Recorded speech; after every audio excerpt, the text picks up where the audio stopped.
The Last Leaf. Many artists live in Greenwich Village area of New York. Two young women named Sue and Jonesy shared a studio apartment at the top of a three-story building. Jonesy's real name was Joanna. In November, a cold, unseen stranger came to visit the city. This disease, pneumonia, killed many people. Jonesy lay on her bed, hardly moving. She looked through the small window. She could see the side of the brick house next to her building. One morning, a doctor examined Johnson and took her temperature. Then he spoke with Sue in another room. "She has one chance in, let us say 10," he said. "At that chance it is for her to want to live. Your friend has made up her mind that she's not going to get well. Has she anything on her mind?" She she wanted to paint the Bay of Naples in Italy some day," said Sue. "Paint?" said the doctor. "Bosh! Has she anything on her mind worth thinking twice? A man, for example." "A man," said Sue, "is a man but no, doctor, there is nothing of the kind. I will do all that science can do," said the doctor. "Whenever my patients begin to count the carriage at her funeral, I take away 50% of the curative power of medicines." After the doctor had gone, Sue went into the workroom and cried. Then she went to Johnson's room with her drawing board, whistling ragtime. Johnson lay with with her face toward the window. She stopped whistling, thinking she was asleep. She began making a pen ink drawing for a story in a magazine. Young artists must work young artists must work their way to art by making picture for magazine stories. Sue heard the low song several times repeated. She went quickly to the bedside.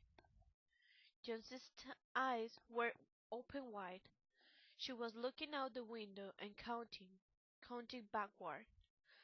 12, she said, and a little later 11, and then 10, and 9, and 10, and then 8, and 7, almost together. Sue looked out the window. What was there to count? There was only an empty yard at the blank side of the house 7 meters away, an old ivy vine, going bad at the roots, climbed halfway up the wall. The cold breath of autumn had sickened leaves of the plants with until its branches almost bare, hung on the bricks. "What is it, dear?" asked Sue. "6," said Johnson, quietly. "They're falling faster now. 3 days ago there were almost 100. It made my head hurt to count them, but now it's easy. There goes another one. There are only 5 left now." "5 what, dear?" asked Sue. "Leaves on the plant. When the last one falls, I must go too. I've known that for 3 days. Didn't the doctor tell you?" "Oh, I never heard such a thing," said Sue. "What have I what have all ivy leaves to do with your getting well? And you used to love that vine." "Don't be silly." "Why, the doctor told me this morning that your chances for getting well real soon were, let's see exactly what he said. He said the chances were 10 to 1. Try to eat some soup now, and let me go back to my drawing so I can sell it to the magazine and buy food and wine for us." "You need not get any more wine," said Josie, keeping her eye fixed out the window. "There goes another one. No, I don't want any soup.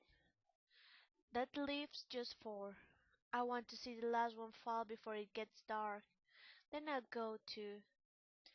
"Jonesy, dear," said Sue, You'll promise me to keep your eyes closed and not to look out of the window until I'm done working? I must hand those drawings in by tomorrow." "Tell me as soon as you have finished," said Jonesy, closing her eyes and lying white and still as a fallen statue. "I want to see the last one fall. I'm tired of waiting. I'm tired of thinking. I want to turn loose my hold on everything and go sailing down, down, just like one of those poor tired leaves." "Try to sleep," said Sue. I must call Mr. Berham up to be my model for my drawing of an old miner. Don't try to move until I come back." Old Berham was a painter who lived on the ground floor of the apartment building. Berham had a failure in art. For years he had always been planning to paint a work of art, but had never yet begun it. He earned a little money by serving as a model to artists who could not pay for a professional model. He was a fierce, little, old man who protected the two young women in the studio apartment above him. Sue found Berham in his room. In one area was a blank canvas that had been waiting 25 years for the first line of paint. Sue told him about Jonesy, and how she feared that her friend would float away like a leaf. Old Berman was angered at such an idea. "Are there possible the world with the foolishness to die because leaf drop off a vine? Why do you let that silly business come in her brain?" "She is very sick and weak," said Sue, "and the disease has left her mind full of strange ideas." "This is not any place in which one so good as Miss Jonesy shall lie sick," yelled Ber- Berham. "Some day I will paint a masterpiece, and we shall go. I'll go away." Jonesy was sleeping when they went upstairs. Sue pulled the shade down to cover the window. She and Berham went to the other room. They looked out a window fearfully at the ivy vine. Then they looked at each other without speaking. A cold rain was falling, mixed with snow. Berham sat and posed as a miner. The next morning Sue awoke after an hour's sleep. She found Jonesy with wide open eyes staring at the covered window. "Pull up the shade. I want to see," she ordered quietly. Sue obeyed. After the beating rain and fire and fierce wind that blew through the night, there yet stood against the wall one ivy leaf. It was the last one of the vine. It was still dark green at the center, but its edges were colored with the yellow. It hung bravely from the branch about 7 meters above the ground. "It is the last one," said Jonesy. "I thought it would surely fall during the night. I heard the wind. It will fall today, and I shall die at the same time." "Dear, dear," said Sue, leaning her warm face down toward the bed.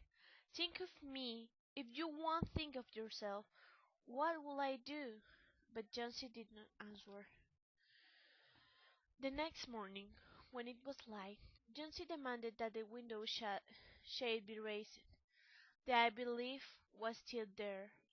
Jonesy lay for a long time, looking at it, and then she called to Sue, who was preparing chicken soup.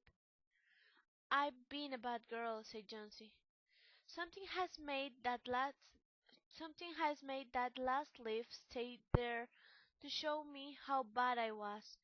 It is wrong to want to die. You may bring me a little soup now." An hour later she said, "Some day I hope to paint the Bay of Naples."